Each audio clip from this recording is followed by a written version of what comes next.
우리 지난 한 주간 주의 은혜 가운데 평안하셨습니까?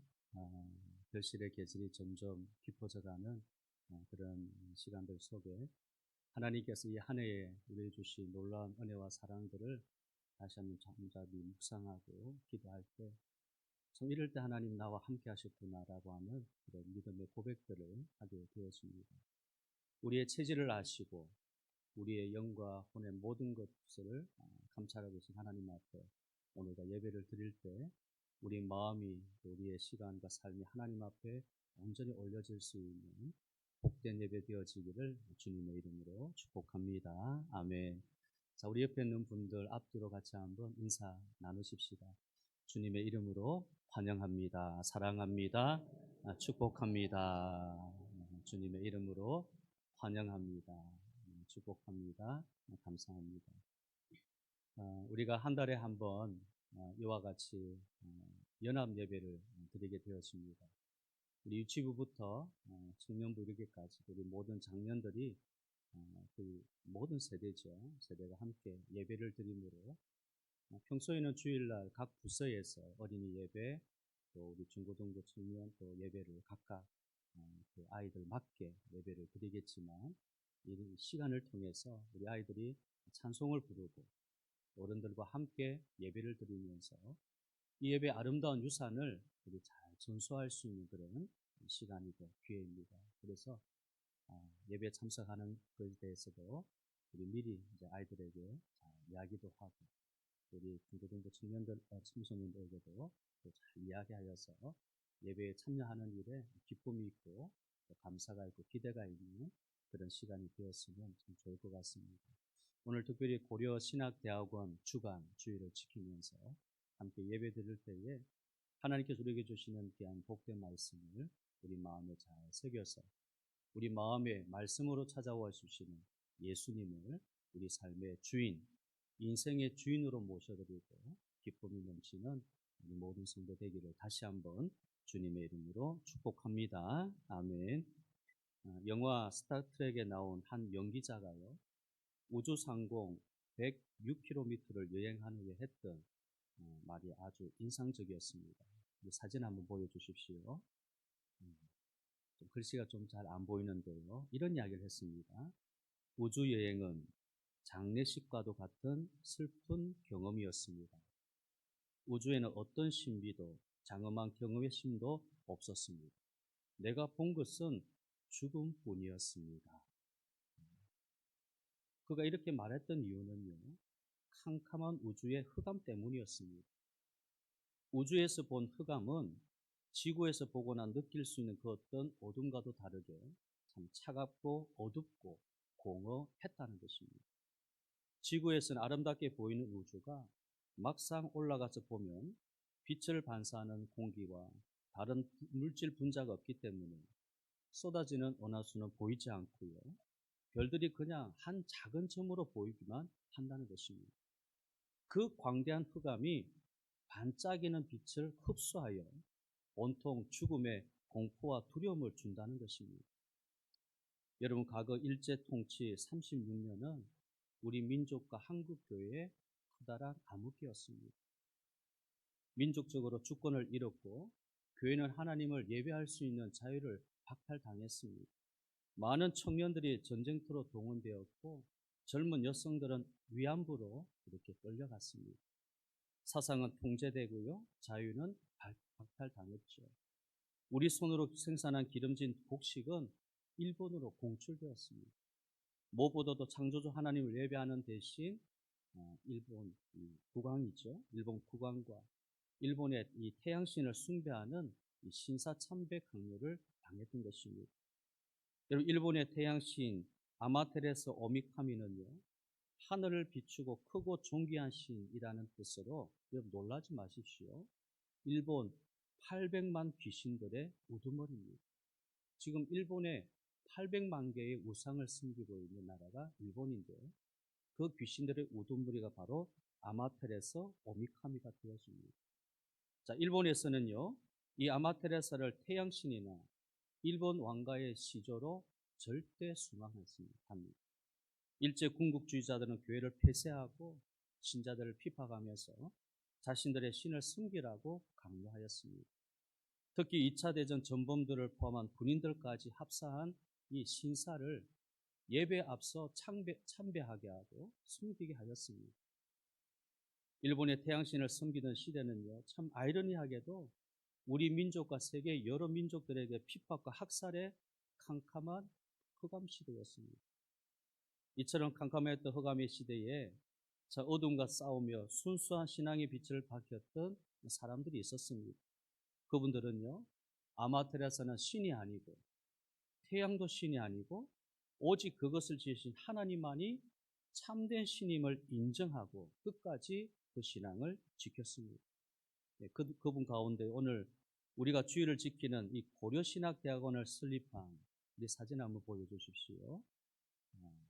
뒤쪽에 서 계시는 분들인데요. 설립했던 주남선, 한상동, 손양원, 이인재, 손명복 목사님들이 있습니다.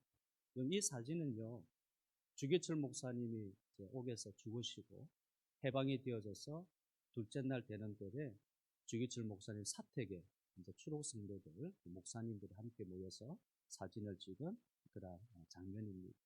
이런 흑암이 깊을수록 이분들의 신앙은 어두워진 세상과 교회를 밝히는 빛이 되었습니다. 오늘 본 말씀에 따르면요, 태초에 하나님이 천지를 창조하셨습니다. 이것은 창세기 1장 1절의 선언이죠. 태초에 하나님이 천지를 창조하시니라. 하나님은 창조자시고 나머지는 피조물입니다. 예배를 받으실 분은 오직 하나님밖에 없습니다. 그런 면에서 하나님 말씀은 담대합니다. 독자나 청중들에게 양해를 구하거나 설득하려는 것이 아니라 일방적으로 선포하고 있습니다.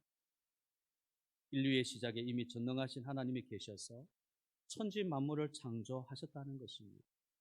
여기 먼저 태초에라고 하는 말은요, 시간의 시작이 있었다라는 선포입니다. 하나님이 이미 계셨다고 말합니다. 그리고 창조하셨다라는 말은 하나님은 전능하셔서 우리가 보는 하늘과 땅의 모든 만물을 무에서 창조하셨다고 선포합니다. 그렇다면 우리는 그 태초라는 시각 이전에 삼위 하나님이 존재하셨다는 것을 알 수가 있습니다.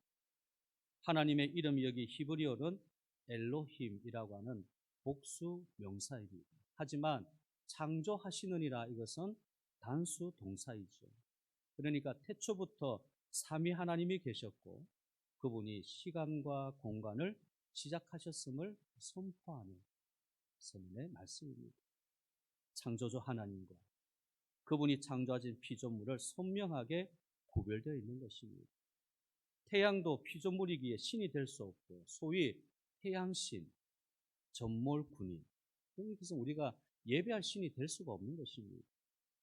그래서 우리 신학대학원의 설립자들은요, 핍박과 고난이 있어도 오직 하나님 한 분만이 예배하고 신앙과 신학의 순결함을 지키려 싸우려 했던 것입니다. 과학자 알버트 아인슈타인이요, 사진 한번 보여주십시오. 이런 말을 했습니다. 신앙이 있다는 것은 인생의 의미란 무엇인가란 질문에 대한 답을 아는 것이다. 아인슈타인이 이런 말을 했습니다. 참 멋지긴 하지만요, 신앙이란 삶의 의미를 아는 것 이상입니다. 참된 신앙은 하나님을 믿고 결단하고 그분만을 예배하고 믿고 순종하는 삶을 사는 것이 참된 신앙입니다. 그것은 하나님을 아는 것으로부터 시작하죠. 여러분, 우리가 하던 일을 잠시 멈추고 우리의 생명이나 우주의 운명이, 우리의 지구의 운명이 우리가 감히 다가서지도 못하는 태양의 빛과 열에 의지하고 있다는 것을 곰곰이 생각해 보면 갑자기 매우 두려운 생각이 들 수도 있습니다. 인간이 만들지도 않았고 인간이 유지할지도 못하는 글쎄 우리의 생명 또 존재, 생존이죠. 우리의 생존이 달려있다는 사실을 생각하는 것만으로도 참 두려움을 주는 겁니다. 만일 태양이 고장난다면 누가 가서 고치겠습니까? 그러나 만일 그 태양을 지으시고 운행하시는 자비로운 창조주, 통치자 하나님을 믿는다면 그 하나님이 어떤 분이신가를 안다면 공포와 두려움이 사로잡힐 것이 아니라 오히려 안심하고 신뢰할 수가 있는 것입니다. 하나님이 저 태양을 지으셨고 운행하시고 통치하시는 분이시다. 그 하나님을 믿고 안다면 우리는 두려움이나 또한 공포에 사는 것이 아니라 오히려 안심하고 하나님을 신뢰하는 것입니다. 호세아 선지자의 고면을 한번 들어보십시오. 호세아 6장 3절입니다. 그러므로 우리가 여호와를 알자, 힘써 여호와를 알자. 그의 나오심은 새벽빛같이 일정하시니 비와 같이 땅을 적시는 늦은 비와 같이 우리에게 임하시리라. 하나님을 믿을 수 있는 것은 하나님의 예측 가능성을 통해서입니다. 하나님의 성품은 사랑과 신실하심입니다. 인간의 면에서 예측할 수 있고 또한 새벽빛처럼 일정하시고 변함이 없으시니 우리는 하나님을 신뢰할 수 있습니다. 우주는 진화론자, 무신론자들이 이야기하듯 비인격적이고 우연한 우주적 사건, 빅뱅이죠. 이 빅뱅에 우연히 생긴 것이 결코 아닙니다. 전능하신 하나님이 세상을 창조하셨고 그 결과 만물은 그의 영원하신 창조자의 보이지 않는 능력과 신성을 분명히 보여주는 것입니다. 만물이 그렇습니다. 로마서 1장 20절에 이렇게 선포합니다. 창세로부터 그의 보이지 아니하는 것들 곧 그의 영원하신 능력과 신성이 그가 만드신 만물에 분명히 보여 알려졌나니 그러므로 그들이 핑계하지 못할지니라. 하나님의 영원하신 창조자의 보이지 않는 능력과 그 신성이 만물을 통해서 분명히 보여졌다는 것입니다. 영적으로 무지하면 신비한 자연을 보며 보이는 것을 신이라 숭배하려 하지만 진리라는 사람들은요, 만물을 통해서 전능하시고 자비로우신 창조주를 알게 되는 것입니다. 그런 면에서 창조주 하나님 믿는 신앙은 여러분 힘이 있고 역동성이 있습니다. 정말 분명한 신앙입니다. 이런 바른 신앙은요, 그 하나님만을 섬기는 신앙이어야 됩니다. 고려신학대학원 주일을 지키는 오늘 우리는 특히 첫날 빛을 창조하신 창조주 하나님을 높이고 그분만을 경배하는 빛의 자녀들로 살아야 하겠습니다. 첫째는요, 하나님이 빛을 창조하셨습니다. 1장 3절 말씀, 하나님이 이르시되 빛이 있으라 하시니 빛이 있었고.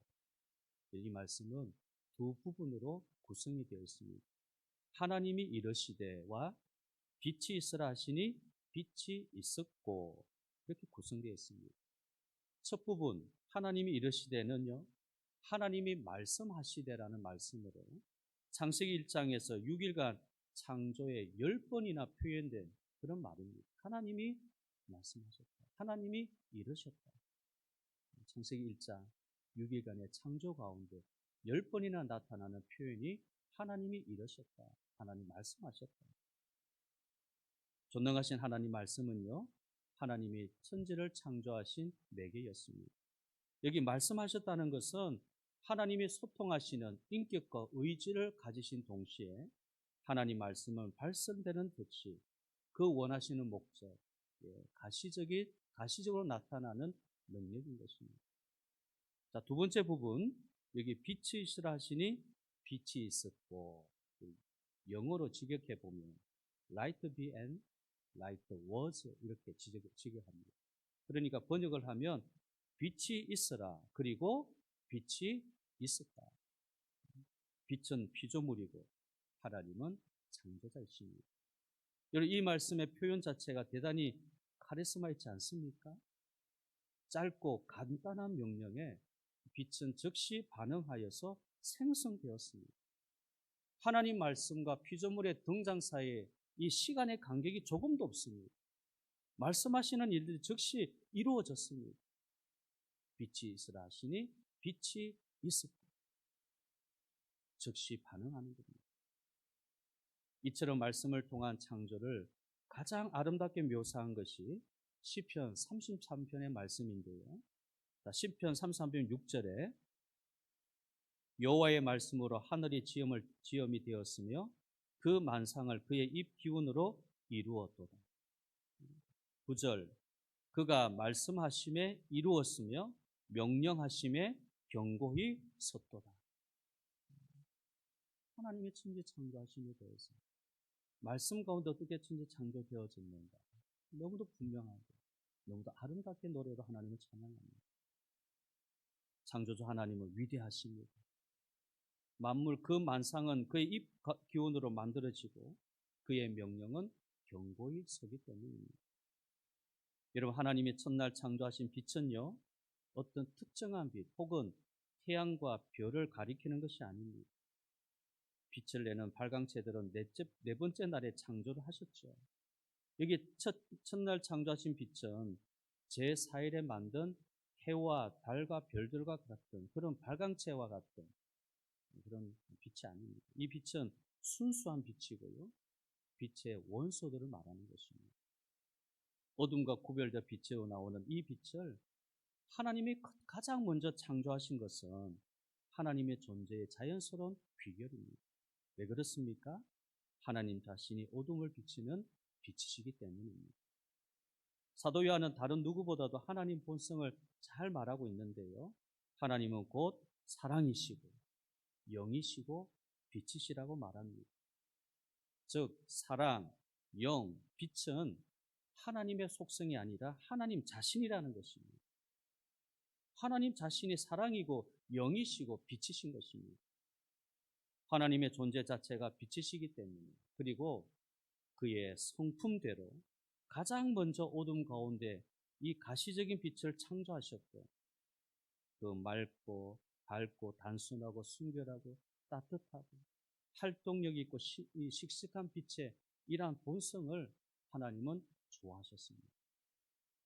본문 4절인데요. 빛이 하나님 보시기에 좋았더라. 빛이 하나님 보시기에 하나님은 빛을 창조하시고 매우 좋아하셨습니다. 창조주 하나님 곧 감상하시는 하나님이셨습니다.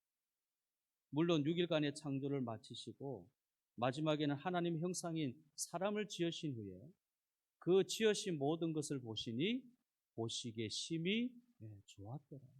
심히 좋았더라 라고 하셨죠. 우리 그리스도인들이 햇빛을 보고 기뻐하고 달빛이 예쁘다가 말하고 사계절이 좋다고 감상하고 감탄할 수 있다면 그것은요 하나님을 닮은 것입니다. 하나님 닮은 것. 야, 빛이 너무 아름답구나. 달빛이 너무도 좋구나. 사계절이 이렇게 좋구나. 이렇게 감상하고 감탄할 수 있는 그 자체가 우리가 하나님을 닮았다는 것입니다. 다른 많은 철학과 종교들은 눈에 보이는 이 세상과 물질들을 초월해야 될 어떤 것으로 생각하는 것입니다. 또 어떤 종교들은 이런 물질들을 신이라 숭배하죠. 그러나 우리 그리스도인은요, 세상 만물을 보고 기뻐하고 감사하고 그것을 만드신 하나님을 예배하는 것입니다. 숭배의 대상이 될 수가 없습니다. 예배의 대상이 될 수 없습니다. 천지 만물을 창조하신 하나님, 그래서 기뻐하고 감사하면서 하나님을 예배합니다. 자, 그렇다면 하나님이 누구를 위해서 빛을 만드셨을까요? 여러분, 하나님은 흑암 속에서도 못 보시는 것이 없고 감춰진 인간의 동기도 다 하나님이 알고 계시는데 하나님께 빛은 따로 필요하지 않습니다. 하지만 빛은 인류와 동물들과 만물을 위해 만드셔서 하나님 만드신 놀라운 것들을 보고 하나님께 영광을 돌리게 하셨습니다. 우리가 보고 누리는 모든 좋은 은사와 온전한 선물들은 하늘 빛들의 아버지로부터 하나님께로부터 우리에게 오는 것입니다. 사도 바울은 이처럼 빛 자체이시고 빛의 본성을 가지신 하나님께 이렇게 영광을 돌립니다. 디모데전서 6장 16절에 오직 그에게만 죽지 아니함이 있고 가까이 가지 못할 빛에 거하시고 어떤 사람도 보지 못하였고 또 볼 수 없는 이시니 그에게 존귀와 영광 영원한 권능을 돌릴지어다. 아멘. 하나님께 풍성한 하나님 빛 자체십니다. 그분에게 가까이 다가갈 수 없어요. 가까이 다가가고 싶던 그분이 우리에게 오셨으니 이 바울의 마음 얼마나 감격이 되어지겠습니까? 그에게 존귀와 영원한 영광을 돌릴지어다. 고려신학대학원 주의를 지키는 우리 성도들이 참 빛과 만물을 만드시고 빛의 본체이신 하나님께 존귀와 권능을 돌리며 예배하시기를 바랍니다. 둘째는요, 하나님은 빛과 어둠을 구별하셨습니다. 자, 다시 본문 4절인데요. 빛이 하나님 보시기에 좋았더라. 하나님 빛과 어둠을 나누사 하나님이 빛을 낮이라 부르시고 어둠을 밤이라 부르시느니라. 저녁이 되고 아침이 되니 이는 첫째 날입니다. 어둠과 흑암은 빛의 배경이 되었습니다. 여러분, 지금도 우주 공간의 대부분은 빛보다는 흑암이 차지하고 있습니다. 흑암 가운데 하나님 빛을 만드셨고 또한 빛과 어둠을 나누셨습니다. 어둠은 별도의 창조된 것이 아닙니다. 어둠은 별도의 창조가 필요하지 않는 혼돈과 공허 상태 그대로였습니다. 자, 1장 2절에 보면요. 땅이 혼돈하고 공허하며 흑암이 깊음 위에 있고 하나님의 영은 수면 위에 운행하시니라. 어둠이라는 것은 별도로 창조된 것이 아니라, 그래서 여기 흑암이라는 것은 정돈되지 않은 혼돈과 공허의 상태를 가리킵니다. 깊음은 창조된 지구를 덮고 있는 물입니다. 자, 흑암과 깊음이 워낙 광대하고 크다 보니까 다른 신화에서는 이 어둠의 신이 마치 빛을 창조하신 하나님의 경쟁자가 되는 것처럼 말을 하는 것입니다. 그러나 여러분, 어둠은요, 하나님을 견제하는 대등한 대상이 아니라 혼돈과 공허와 무질서 상태에 불과한 것입니다. 하나님은 어둠을 통제하시고 어둠을 비치는 빛을 창조하시고 그리고 빛과 어둠을 나누시고 이름을 지으시는 우주의 유일한 주권자이십니다. 하나님이십니다. 어둠이 상징적으로 가리키는 죄와 악의 권세 역시 하나님의 경쟁자가 될 수 없고 오직 창조주 하나님이 빛 가운데 거하시는 참된 통치자이십니다. 하나님 통치자이십니다. 여기에 빛과 어둠은 분명히 구별됩니다. 빛은 낮이 되었고 어둠은 밤이 되었습니다. 여기 기초한 기독교의 진리는 선명하죠. 빛은 밝은 것이고요, 어둠은 캄캄한 것입니다. 이 둘은 섞일 수 없고 동일할 수가 없습니다. 그 오늘날 철학자나 어떤 종교에서는 연금술처럼 빛과 어둠을 섞어 말하는 선문답이 있는데 그 선문답이 마치 더 고상하고 더 깊고 더 심오한 성찰인 것처럼 인간들을 혼란스럽게 하는 것입니다. 예를 들면 이런 말이 있습니다. 한번 보여주십시오. 이런 말이 있는데요. 빛이 있어서 어둠은 더욱 어두워질 수 있고 소외나 분리가 아니라 통합을 통해 인간 내면의 빛과 어둠, 선과 악에 반대되는 짝들이 충만함이라는 이름으로 통합될 수 있다. 선문답으로 서로 주고받는 그 상황 속에 이런 말을 하는 예가 있습니다. 그들의 사상 속에는 선과 악의 구별이 없어지고 남자 속에 여자가 있고 여자 속에 남자가 있고 텅 비어 공허한데 거기에 가득 참이 있고 심지어 하나님과 마귀도 서로 분리될 수 없고 통합되는 존재라고 여기는 겁니다. 혹시 이 모호한 말의 뜻을 여러분 이해하시겠습니까? 지금 앞에 화면에 나오고 있는데 이 말이 무슨 말일까? 이제 이해가 되세요? 너무 모호한 말입니다. 그들의 결론은 결국 빛은 빛이 아니고 어둠은 어둠이 아니며 진리란 존재하지 않는 인식의 혼란 그 자체인 것입니다. 그 결과 기독교는 시대에 뒤떨어진 덜 지적인 구시대적인 산물에 불과한 것으로 치부하고 인본주의와 지성주의가 진리의 경계선을 무너뜨리는 겁니다. 그러나 여러분, 빛은 밝은 것이고요, 어둠은 캄캄한 것입니다. 이 둘은 혼란스럽게 섞이지 않고 선명하게 구별됩니다.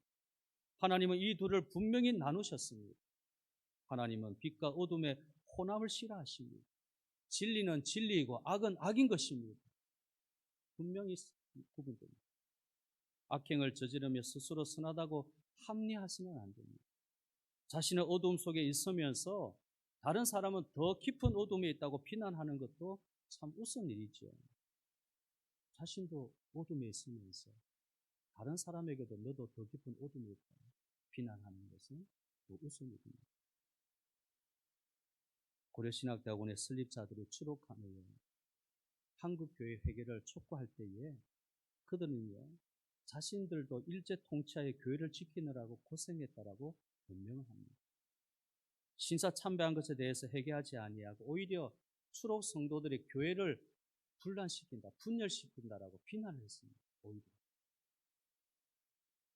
그러나 추록 성도들의 중심은요, 두려움 가운데 우상을 숨긴 것을 진심으로 회개하고 빛 가운데 교회를 다시 재건하는 것이 추록 성도들의 중심이었습니다.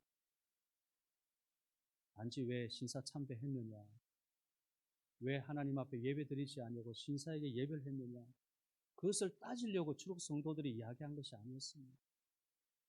하나님 앞에 두려움을 가지고 같은 마음으로 회개하고 돌이켜야 되는 이 절실한 이러한 상황 속에 다시금 교회가 진리의 빛 가운데 세워지기를, 재건되기를 원했던 이러한 중심이 바로 추록 성도들의 모습이었습니다. 때로 우상 숭배나 간음죄와 같이 우리가 분명히 인식하는 어둠도 있지만 이런 탐욕이라고 하는 불분명한, 경계선이 불분명한 어둠도 있습니다. 우상 숭배 뚜렷하죠. 간음죄 뚜렷합니다. 그런데 탐욕이라는 것은 경계선이 불분명해서 이게 과연 어둠일까? 어느 정도가 탐욕심일까? 어느 정도가 탐욕일까? 불분명하니까 잘 이렇게 어둠을 이렇게 인식을 못하는 겁니다. 오늘 우리에게 요구되는 것은 빛을 모든 종류의 어둠으로부터 구별하는 분별력입니다.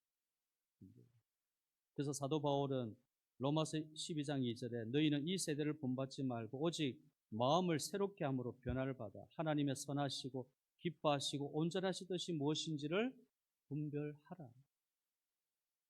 분명하게 인식되는 어둠에 대해서도 우리가 잘 분별되겠지만 경계선이 모호한 이 어둠에 대해서 우리가 분별하지 아니하면 여러분 세상의 탐욕 안에 있으면서 나는 믿음 생활한다라고 착각할 수 있다는 것입니다. 세상에 대한 모든 탐욕을 가지고 있으면서도 나는 교회 생활 잘하고 있어라고 착각할 수 있다는 것입니다. 그러니 오늘 우리에게 요구되는 것이 분별력인데 빛을 모든 종류의 어둠에서부터 구별할 수 있는 이 분별력 대단히 중요하죠. 오늘 내 마음에 자리 잡고 있는 나에게 다가오는 이 세상을 향한 이 탐욕, 분명한 분별력 중에서 인식하는 것입니다. 고려신학대학원은 이 세대를 본받지 말고 빛과 어둠을 바르게 분별하는 말씀의 사역자들을 양성하기 위해서 설립된 것입니다. 빛과 어둠을 분별하고 어둠을 어둠이라고 외치고 핍박을 견디내셨던 믿음의 선배들, 설립자 선배들을 닮은 신실한 목회자를 양성하기 위해서 애쓰고 있죠. 여러분들 이 귀한 사역의 기도로 참여해 주시기를 바랍니다. 정말 중요합니다. 마지막 세 번째는요, 바로 예수 그리스도가 생명의 빛이십니다. 창세기 1장 1절과 너무도 중요한 요한복음 1장 1절 이하에 나오는 말씀 대단히 중요한데요. 이것이 의미적인 연결이 맥락이 같습니다. 요한복음 1장 1절부터 4절 말씀 우리 한번 같이 읽겠습니다. 태초에 말씀이 계시니라. 이 말씀이 하나님과 함께 계셨으니 이 말씀은 곧 하나님이시니라. 그가 태초에 하나님과 함께 계셨고 만물이 그로 말미암아 지은 바 되었으니 지은 것이 하나도 그가 없이는 된 것이 없느니라.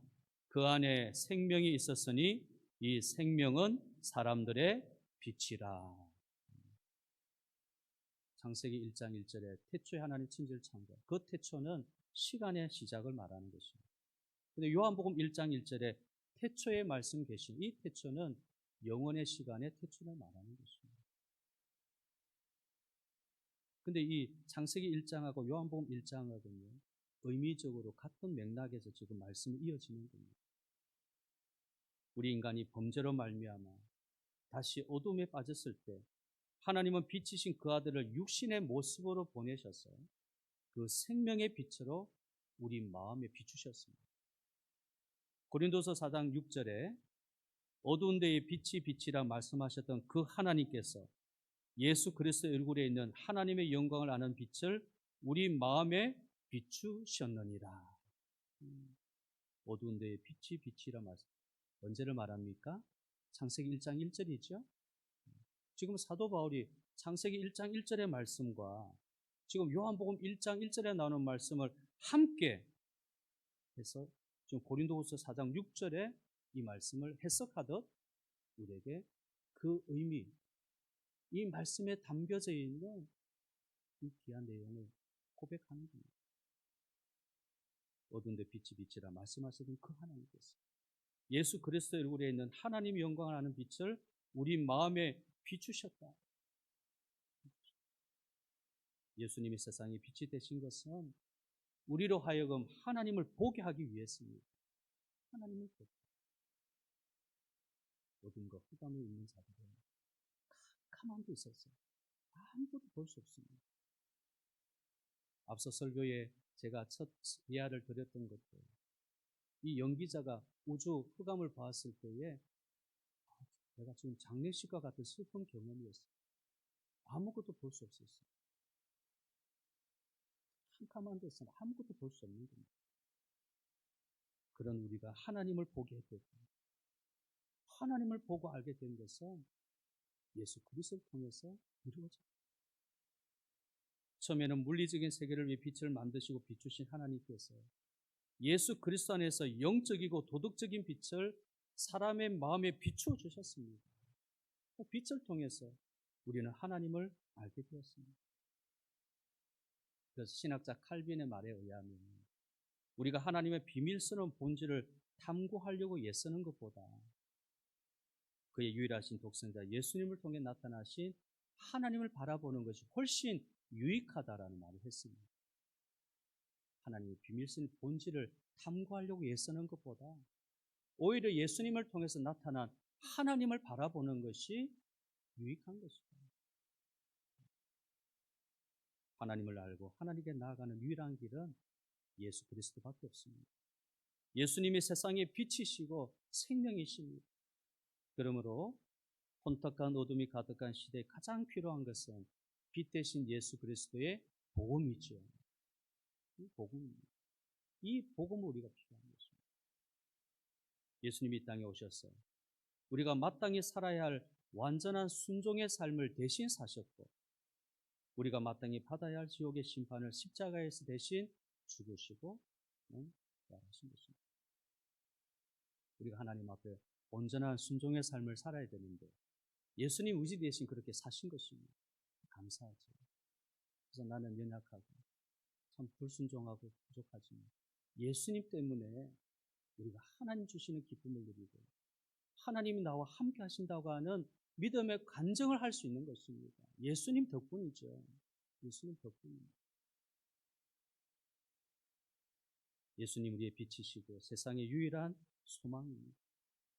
우리는 빛 대신 예수님을 따라서 세상의 빛으로 살아갈 뿐만 아니라 그분의 빛으로 세상을 분별할 수 있는 것입니다. 요한복음 8장 12절, 요한 8장 12절 함께 읽겠습니다. 예수께서 또 말씀하여 이르시되 나는 세상의 빛이니 나를 따르는 자는 어둠에 다니지 아니하고 생명의 빛을 얻으리라. 아멘. 나는 세상의 빛이니 나를 따르는 자는 어둠에 다니지 아니하고 생명의 빛을 얻을 것이다. 이제 생명의 빛을 얻은 우리 성도들이 우리에게 비춰주신 이 빛 대신 예수님을 전하는 것입니다. 그래서 오늘 설교의 제목이 뭡니까? 빛의 창조자, 빛의 전달자. 빛의 창조자이신 하나님. 그 하나님이 예수를 통해서 우리에게 복음을 들려주시고 하나님을 보면서 이제 빛의 전달자로서의 사명을 감당해야 합니다. 우리 빛을 받았죠. 우리 마음에 예수 그리스도를 통해서 하나님을 아는 빛을 받았단 말이에요.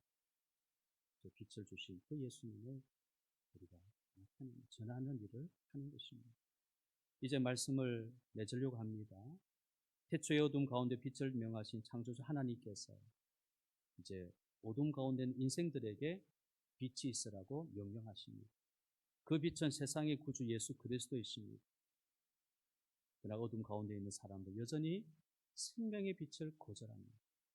하나님은 빛과 만물을 지으신 창조주 하나님을 믿고 오직 그분만을 섬길 백성을 찾고 계십니다. 빛과 어둠을 구별하여 진리를 따를 교회들을 찾고 계십니다. 생명의 빛이신 예수님을 전할 빛의 자녀들을 부르고 계십니다. 우리 사랑하는 성도 여러분이 오직 하나님을 예배하는 일에 쓰임받기를 주님의 이름으로 축복합니다. 아울러서요, 이 혼탁한 시대에 오직 하나님을 예배하고 빛 대신 그리스도를 전할 사역자를 훈련하는 우리 고려 신학대관을 위해서 참 깊은 관심과 기도도 부탁을 드립니다. 빛의 전달자들이 끊이지 않도록 목회자 후보생들입니다. 목회자 후보생들이 이렇게 보냄을 받고 이들이 믿음과 신앙의 타협 없이 오직 성경의 진리, 빛 대신 그리스도를 전하는 빛의 사자들이 되도록 우리가 늘 기도하고 우리 역시 그런 사명을 감당해야 합니다. 그래서 이 어두운 세계, 여러 가지 혼탁해지는 이 세계 속에 다시 한번 평양의 대부흥과 같은 부흥의 역사, 회복의 역사, 하나님이 이 나라와 인도인조 교회를 사랑하신다는 것을 우리 기도와 간절한 마음을 통해서 다시 한번 복혀지고 열매 맺고 하나님의 큰 영광이 나타나는 우리 모두가 되기를 주님의 이름으로 축복합니다. 아멘.